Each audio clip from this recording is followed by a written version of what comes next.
Hey guys, this is Cerberus Customs coming to you from another beautiful day in Florida. It's been raining for about the last 24 hours straight. The parking lot to my apartment complex is totally flooded, so it's just beautiful outside. Exactly what you think of when you think of the Sunshine State.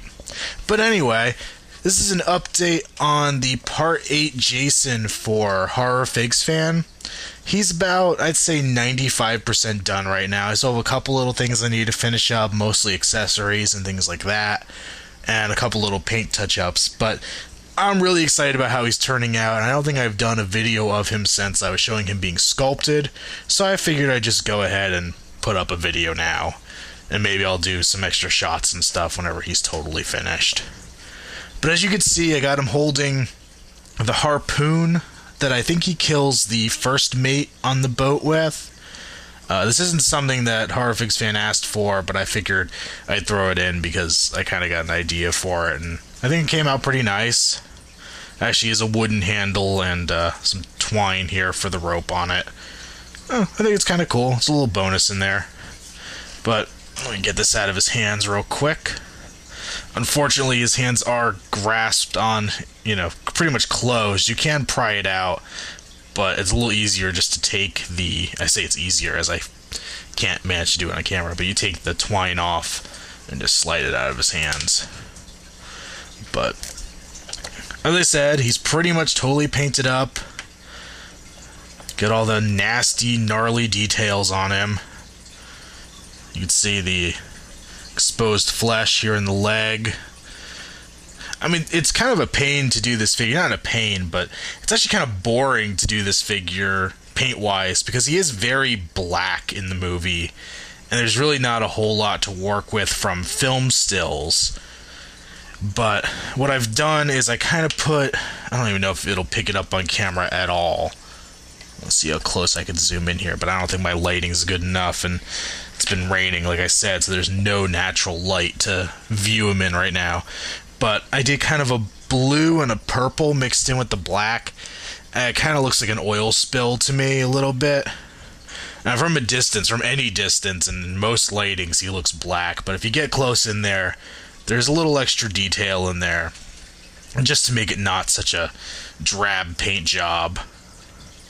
And you can see he's got his little undershirt exposed up here, which carries down to the bottoms of his sleeves on both sides, coming out where all the tears are. And the black part of the fabric goes and wraps around his arm. You can see the weathered gloves. Even this one, he's missing two of the fingertips.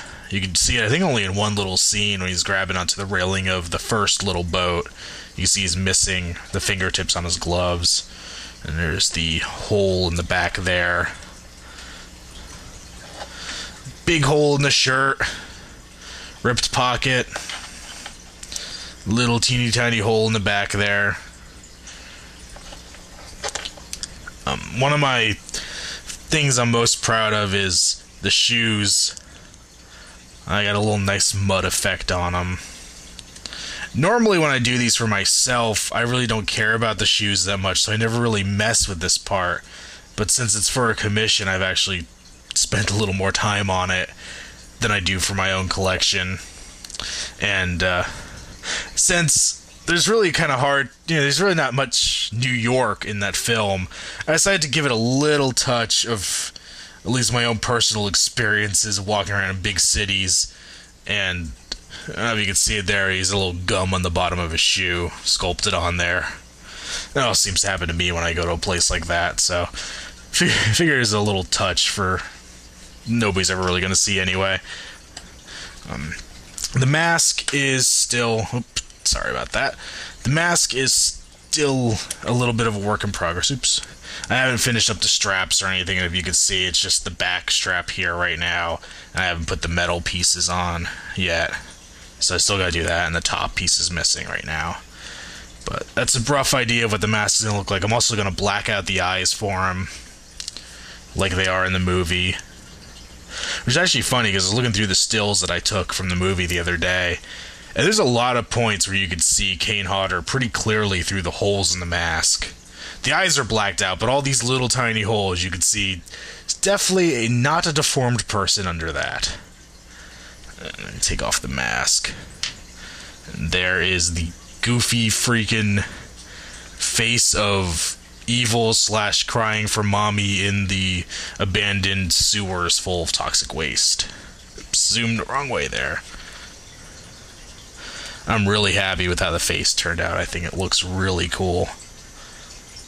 It's pretty accurate to the movie.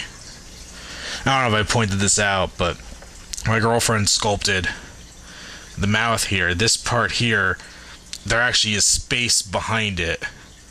So it actually is the full mouth with just a little bit of flesh hanging there blocking off the passageway. I don't even know if you can make it out anymore with paint on there and anything, but I thought it was a pretty cool little touch there.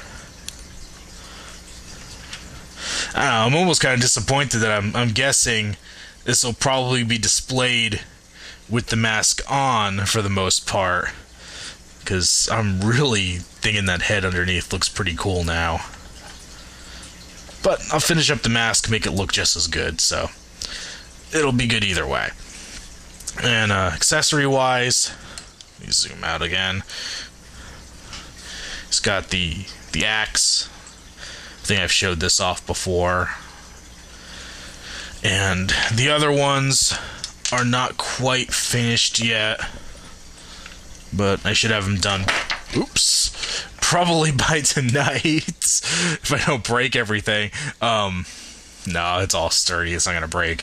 And here's the last one that I started, is the pipe wrench. Still have probably the most work to do on that one, but that's in the works. The spear gun, I have a little spear for it as well. The metal prongs on it and everything at the end. I actually have some fishing hooks left over from a Hellraiser project I was working on that actually look a lot more accurate to the movie. But every time I touch those things, they get embedded in my skin, kind of just like in Hellraiser. And I definitely didn't want to send that to somebody else, because I've lost enough blood with those stupid things. I don't think anybody else needs to suffer that. And here's the, I want to say beginnings, but it's actually not much more to go. I have the neck elsewhere. Haven't attached it yet.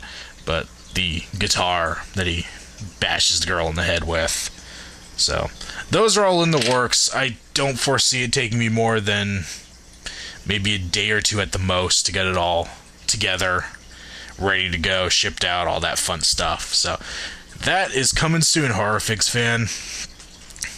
Set Jason aside, and if you haven't noticed, I do have this little backdrop. This is another little bonus for you. Let me move the camera. It's a little on the tall side. The figure stands about 7 inches tall. I just wanted to give it the effect of the billboard from the movie. That was my favorite scene in the movie. I'm not even sure why. I think it's the most iconic scene in the movie for me.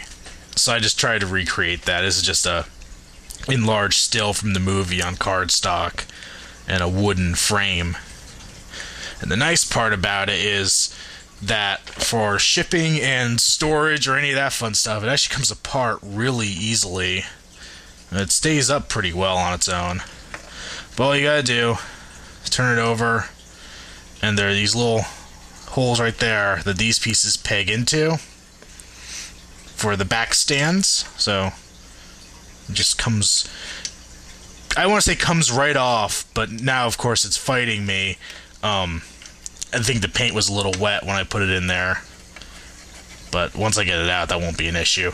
But I'm not going to fight with it on camera, because I'll end up breaking it by accident, because I'm doing it way in front of my face. But then these parts just slide out here as well. This one up here, there it goes. Just a little hard to do on camera, and it's kind of disappointed when I saw this, because my first thought was, it looks like the Sesame Street sign. Not really very terrifying, so best to keep it facing this direction, I think. But all these pieces really don't go much past the height of the figure itself once you get it all broken down like this. So just a little added bonus in there. We'll set it aside for now. And The only other thing I have is actually another commission for Simpsons fan 710. It's the beginning of his own Hobo Myers, which is going to end up much like this one here that I've been working on for myself. I actually put the one for myself on the back burner while I work on his. Still got a lot to do on it. I'm waiting for some parts off eBay so I can finish the clothing and all that stuff, so that should be getting underway. I mean, I've started on it, but I still have a lot more to go. But that should be done in the near future, and hopefully I can get my own done in the meantime. His is going to be a little bit different. I think I'll just cover that when it gets time to really talk about his figure when I got more work done. But I can go ahead and show off, if I could pull him out. Do already have some accessories in the works. It's the butcher knife from Halloween 1. And the hunting knife from Halloween 2. And then I'm going to make him another... dropping everything. I'm going to make him an axe. I gotta go look at the movie references, but it's probably going to be similar to this one. I'm pretty sure this is the one that he uses at the hospital. But I'll go look at the movie references and make sure I get it exactly to what that one is. But he's going to have an axe like this as well. And he's actually getting, I believe it's 4 different heads that I'm doing for him. It's going to, or I guess my girlfriend's sculpting them, so she's got the job of doing the heads.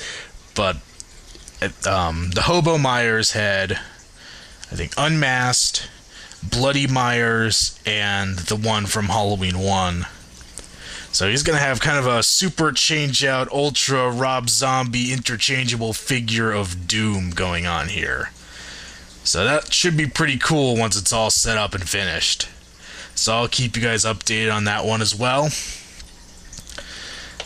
And I just want to do a quick little comparison shot before I forget. This is Horror Figs fan. This is Jason right there. And this is the one that I did for myself a while ago. And I've actually been doing a little bit of modifications to my own one as I've been working on his, but I don't know if you can see the difference too well. It's hard to get them on camera right now together, but his is definitely worlds apart, worlds better than the one that I did for myself, so that's just a little show of improvement right there. I did a similar comparison with my Victor Crowley's a while ago, but that was a super drastic difference because it was like my second figure ever compared to something I did much further down the line. But, you know, I didn't do the Part 8 Jason all that long ago. I think it was more like the beginning of the summer, so definitely had some increase in ability since then, I guess. And the last little thing I'm going to show off, really haven't gotten too far on it so far, but it is in the works and I am excited about it, is this little thing right here. Now, I've heard a lot of people on the NECA Twitter thing and other message boards complaining that the Falconer Predator did not come with a falcon. I'm going to fix that. So this is the start right here. There's actually 2 shoes connected together, but it's all going to get sculpted over. But I think it does have a nice little alien look to it, if you didn't know it was shoes. But this is going to get, I think it's going to get cut down about here, because it's not a very tall little creature. And I have ball joints up here for the wings. And then I'm going to trim this guy down. This is an arm. And then that will be the bend in the middle of the wing. And I have a couple references off the movie. You really don't see it for all that long. But I do my best to get a fairly screen-accurate Falcon from the Predators movie. So look for that coming soon, too. And at that note, I'm going to go get back to work on Jason and Michael Myers and try not to get flooded by all the rain. Alright, I'll see you guys later. Bye.